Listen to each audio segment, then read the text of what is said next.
For us, Principal Weem's death was a shock. How early did you find out she'd return as Wednesday's spirit guide? And did knowing that change your approach to playing her in season 1? So the part of the allure of season 1 was that it was low commitment. Having done Game of Thrones for almost a decade, you know, and you become very invested in characters. And when you're fortunate enough for them to resonate around the world, which we were so lucky to achieve with Game of Thrones, you know, part of that character lives with you. And I wanted to be liberated, and I wanted to play a wide range of parts and work with lots of different people and have a very much an opposite experience. The issue was that I never really figured that I'd completely fall in love with this character or with this world.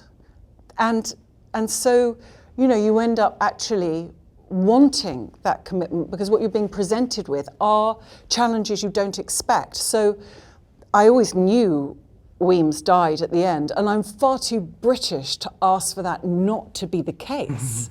No, of course, happy to enact a death, but you know, when I was lucky enough to be asked back for season 2, what was presented to me really triggered my imagination in a way in which I didn't expect. And I went about a totally different preparation for it as well.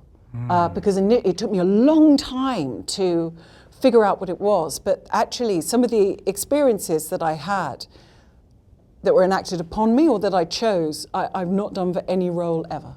Yeah, and it's so interesting you say that, because I remember the day we shot the scene, the death scene where you get stabbed in the neck by Christina Ricci, who plays the character of Thornhill, and I was standing in this greenhouse in Bucharest, and I was watching this great scene unfold of your death and thinking, we made the biggest mistake of our lives. Oh, I wish you'd told because me. It was like, I